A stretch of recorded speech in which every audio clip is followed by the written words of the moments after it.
This KHOU 11 special presentation brought to you by the Houston Fire Department and State Farm.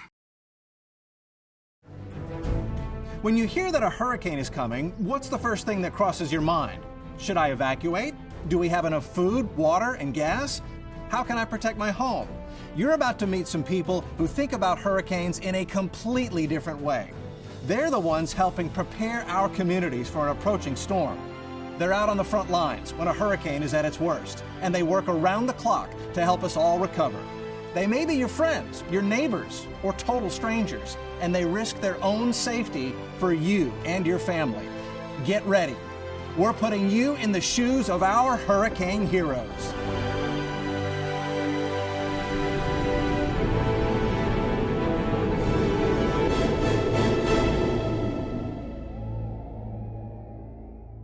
So who are these unsung heroes? And what does it really take to prepare and protect us during a storm? Well, it all starts right here on the bayou.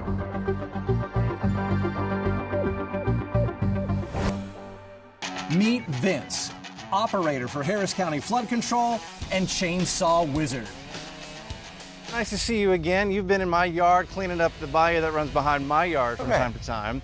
But today, and we got a mess here. And if this isn't clear, what's going to happen? It's going to cause flooding out here, so we want to show you some stuff that we can do to make it look real nice and clean. So what do I need first?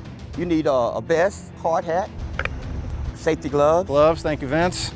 Now we're going to get started. I'm going to go down and cut the tree off the stump. Carl's going to tie it up, and we're going to pull it up with a tractor. All right, let's get this done. Here we go. Now we got to hook this thing up and pull it out. What do we need to do, Vince? We need to hook into the shackle. All right. Make sure it's secure. This is the work right here that will hopefully keep water out of a lot of houses if we have a big storm. All right, here we go. There she go. So we got the tree out of the bayou, so now what are we going to do? We're going to go to the truck, and we're going to start cutting it up in lengths.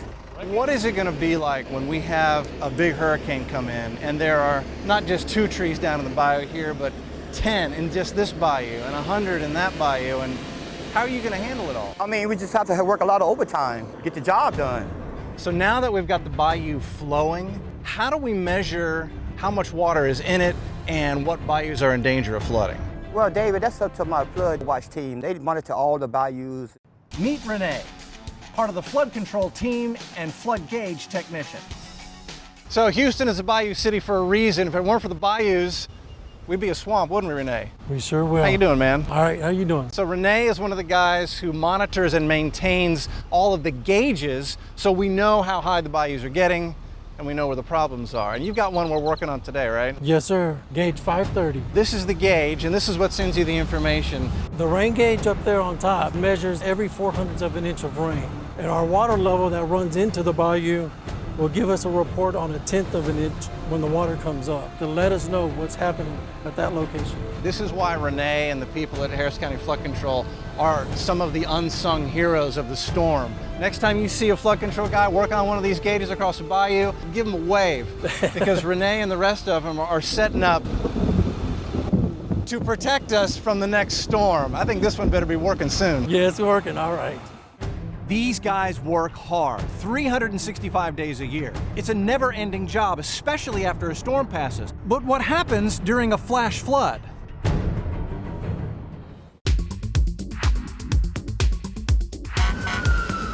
What happens when the water rises in your neighborhood and you need to be rescued? And who are the heroes there to help? When floodwaters rise, Travis is one of the guys you want to rescue you. He's part of the Houston Fire Department Swift Water Rescue Unit. Well, hey, Travis. Good morning. You've got all this gear. Yes, ma'am. This is for you. This is your safety gear for the day. Oh, boy. And we'll be using this to get you trained as a swift water rescue technician. We have a dry suit. Okay. This is going to fully encapsulate you. And what this is going to do is provide you protection from elements in the water, from critters to chemicals, as well as help regulate temperature. Go ahead and pull down from the front. I'll help with the back. Shoes helps traction.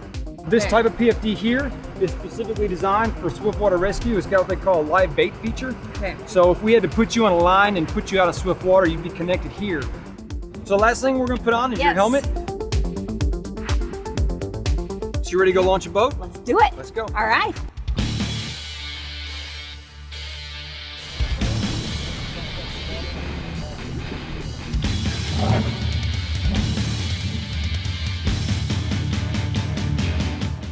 had so much adrenaline going out there today. It was so exciting, but I can't imagine how much y'all prepare for when you really have to do a rescue. We do train, but the actual execution sometimes doesn't happen very often. So we utilize days like today where we can come out and exercise the whole process from the equipment to the boats and the techniques used to rescue somebody. And I mean, Travis, that was exhausting. I mean, how do you physically keep up with this demand? A lot of it's technique. Yeah. You notice that we use the boat to our advantage. We'll throttle up and induce a turn called a J-turn.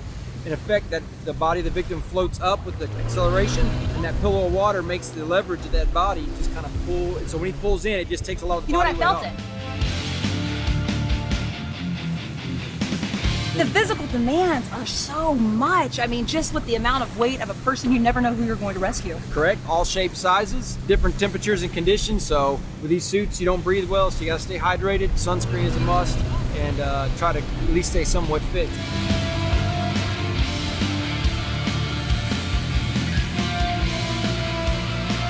Wow, what a day of swift water rescue training. These heroes are ready to act, but they're not the only heroes.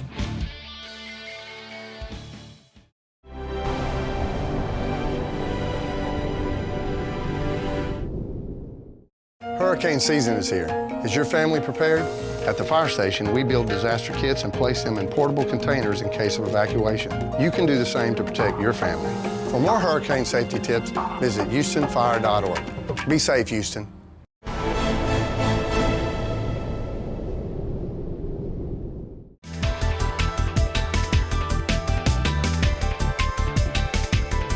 Houston TransStar is more than just a traffic center.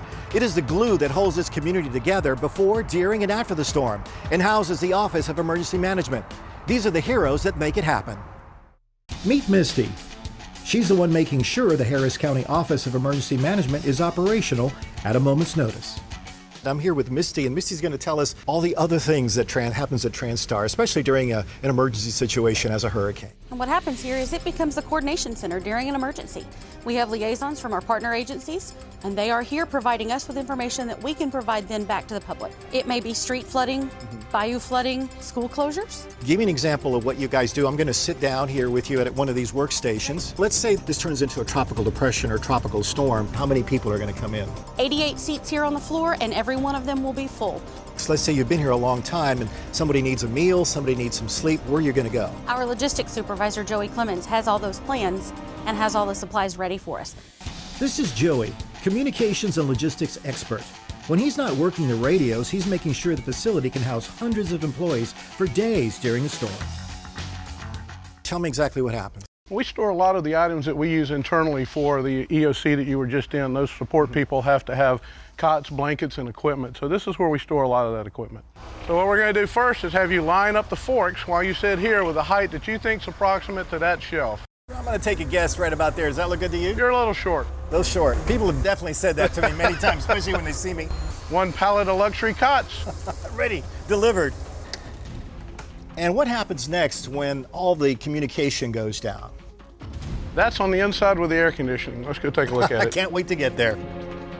So Mario, this is our communications room. Take a seat. We rely heavily on cell phones and normal methods of telephones now. We can't do that here. We have to be ready for anything. So we have a gambit of Red Cross radios, Coast Guard, even satellite phones. Harris County communications check.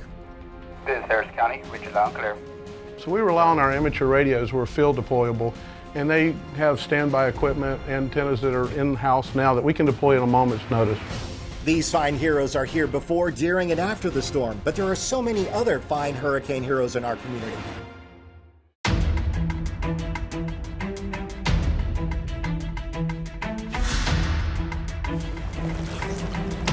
So we've seen the rescuers who come and save you when you're on the ground from floodwaters. But what about the rescuers in the air, the heroes that save you when boats cannot? Meet Mike, a Coast Guard swimmer. He's the guy that'll save you in an air rescue. So what are we doing here today at the pool? We're going to train you how to be a survivor in the water for one of our rescue flights. Let's do it, let's do it. All right. So here's your restroom harness. This is what we wear on a daily basis. So you ready to swim? Sure.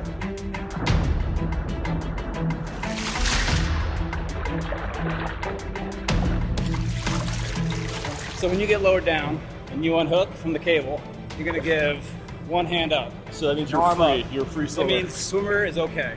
If something happens, you get a cramp, see a shark, emergency. If you want to talk to the helicopter, this is the radio signal. So hand to your ear. So when would this be deployed? There's a problem with the hoist, they can't pick us back up. The plane has to leave us on scene. They'll throw this out to us. So here's the inflation.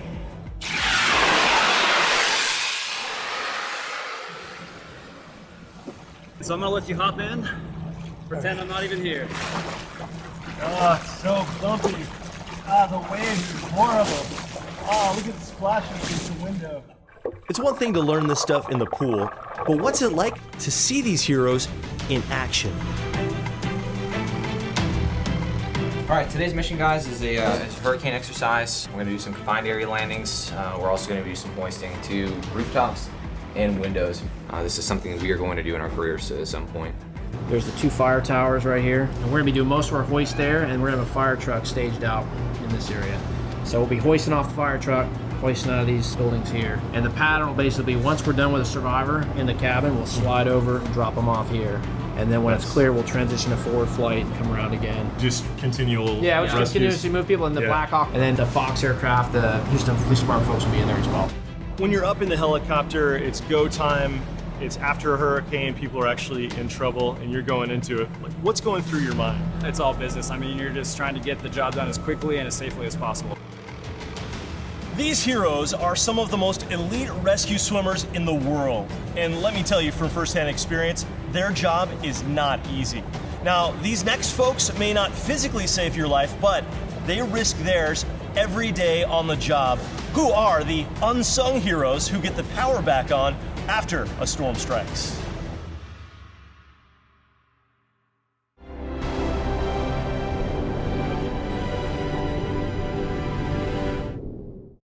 Is your family prepared for a hurricane?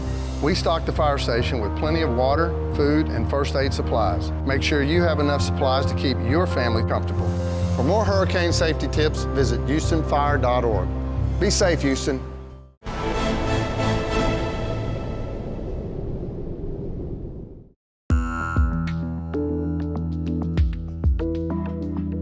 The storm has hit, but even before the storm has passed, who are the heroes who are up on the line in the storm working to get your power back on? This is Ollie, center point lineman, family man, and the guy who's going to get your power turned back on. Today you're going to show me how we repair these lines when the emergency has hit. That's right. As you see, Dave, tree came down, took down the span of primary wire here. We have the tree caught up in there, possible bad transformer, and it snapped cross arms. You see the primary wire there. So are we ready to go up in the bucket and get that tree limb out? Before you do any work out here with our facilities, you must have the proper gear. All right. FR clothing, that'll protect you. Must protect your eyes, headgear, and then gloves. We do not work without gloves on. So obviously we've got a limb down, we've got damage on that part of the line. But you guys have to go sometimes quite a ways away down line to make it safe to work on that, and that's why it can take a while to get the power back on. That's right. We have fuses to isolate, and then we'll take out multiple grounds to box ourselves in so we have a safe work area. It's all about safety all the time. All right, let's get harnessed up. So we're all grounded here today. We boxed in. All right. Next task. I'm glad you came, man, to help me out with this. Hey, anytime. Just give me a call. I'll come out here and do this anytime. Yeah. Except I'm not climbing the pole with the spiked boots. I'm gonna leave that to the professional. We'll ease this primary down so we don't get extent damage. Property damage to the customer, tear down more power lines. We don't want to do that. I never knew all these different steps you had to take just to get a tree limb out of the line, but this is all very, very important. Right. We get the hang line back. We're on our way to another task. All right. This is it right here. This is why my electricity is out. That's it. Tree came, smacked it, shook the pole, broke this, tore it down on the other side, line goes down. This is just one of many things that could go wrong up here on a line. When you've got a big storm that's just blown through, this is just one of what may be, I mean, how many possible spots like this could there be after a storm? Several, in different areas, behind the same line. And this is why it can take hours and sometimes days, maybe sometimes even a week if you've got hundreds or maybe thousands of spots like this across the city. Oh yeah, definitely. So we just repaired one line, but it took many, many steps and a lot of time just to get one line and one pole repaired. And when the power comes back on, you guys are our heroes, and we appreciate you very, very much. But this is only one of many different moving parts going on when a storm hits. There are other heroes at work.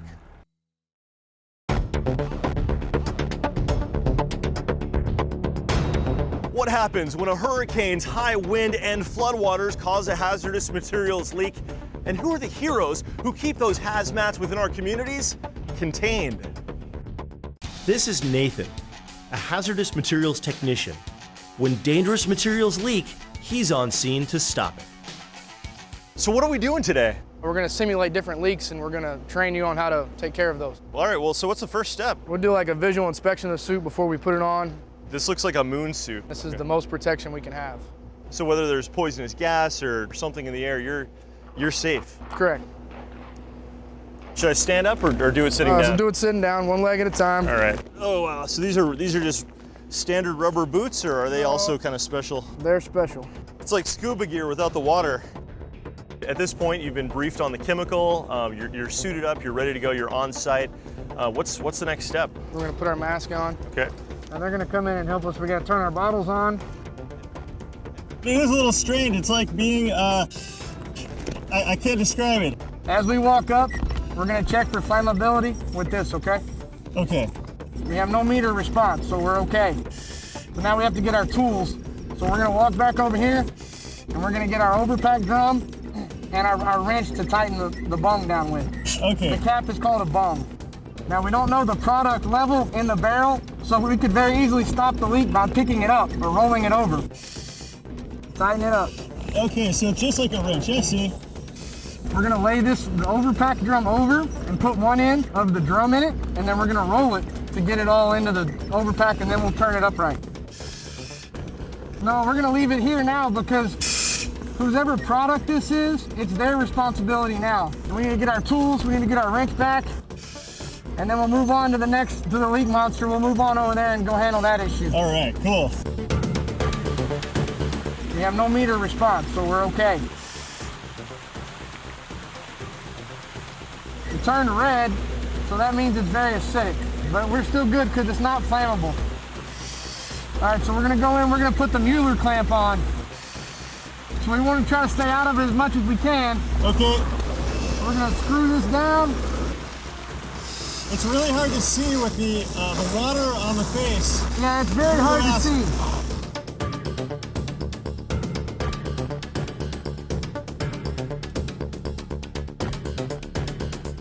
All right, there we go. We'll try that for now. That's good. That's good. All right. Well, we're not going to tighten anymore. Now we're going to turn the valve off, but we want to turn it off nice and slow. There we go. There we go. That's as good as we can do for now, so we've done a significantly better job than what was going on. Right. All right, so now we're done. Now we would go out and get deconned. There are countless unsung heroes that train every day to help you if there's a storm. But who's there to help if you don't have a home after the storm?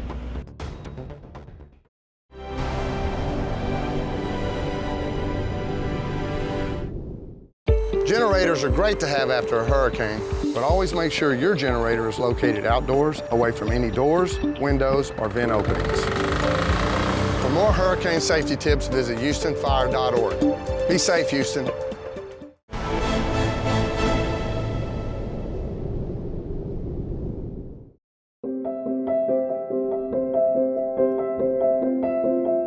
When a storm blows through, it can have a devastating effect on our community. So what happens if you lose your home and need immediate help? Who are the heroes that will be there for you? This is Cameron. He's been setting up shelters with the Red Cross for over a decade. When things get bad, these volunteers are ready on a moment's notice. Hey there. Hey there. Nice to see you again. Nice to see you. So we are in a disaster relief operation area, and this is really what you would use in case of an emergency. Exactly. We're always going to be prepping shelters like this so people have a place to stay, whether it's a hurricane or a tornado or a flood. Well, what's our first plan of Your action? first plan of action is become an official Red Cross volunteer with your vest. Let's make it happen. So now we're going to start setting up cots. These folks are going to need a place to stay. The Red Cross doesn't own shelters across town, but we want to make sure that we have shelters set up where people are going to need them, where it's going to be close to home. If somebody were to need to use this cot, how long do some people stay on something like this? Really just depends on, it may be weeks, maybe just a few days. We want to make sure that people are going to have a safe spot. So if it's a fire, usually their insurance or friends and family will come in and help. But if it's a long term, like a flood or a hurricane, it may be weeks. So this is what goes on the cot. Yeah, we want to make sure that people are going to be comfortable. So a lot of people prefer to bring their own blanket, their own special toy, their own pillow. Obviously, this is going to be your home for a while. Right, but in case someone evacuated, they didn't have anything, Exactly. you've got everything. We want to make sure people are going to have a blanket. And these are actually really nice and cozy. Ooh. So we'll put a blanket on each. Then everyone will also get a comfort kit. I see what's in here. Now this, this is really neat that you have everything that someone would really need. I mean, from mild shampoo, conditioner, shave gel even, a comb, tissue. Just things that you may not remember or will have to grab, but really we don't want them to have to worry about. What else does the Red Cross do during an emergency situation? So sheltering is just one element to it, but we want to make sure that people's immediate needs are getting taken care of. So people who may not stay in a shelter may have friends or relatives that they can stay with, but after a hurricane, they're still going to be home, fixing their home up, making sure that they're able to clean things up, and we'll be distributing cleanup supplies throughout the affected area on those ambulance-style looking trucks. And those routes will also include 3 meals a day on those same trucks at different times. We also have a component where we provide some mental health support to folks and help them to recover. How long does this take to just get set up to be able to use? A couple hours, and we'll be able to be set up for somebody who really needs it. We've introduced you to some of the Houston area's many hurricane heroes. These are some of the bravest men and women that I've ever met. Just think about what they do. They're ready to go to work whenever a storm hits. While most of us are trying to leave town due to evacuation or hunkering down in our homes, these people, our friends and family members, risk their own safety to protect you. Whether it's preparing, rescuing, or helping you recover, this has been a glimpse into what it really takes to keep our community going before, during, and after a hurricane. These men and women truly stand for Houston, and we're honored to join them, providing you with important information you need to keep your family safe. On behalf of the entire KHOU 11 team, thank you for joining us in celebrating our hurricane heroes.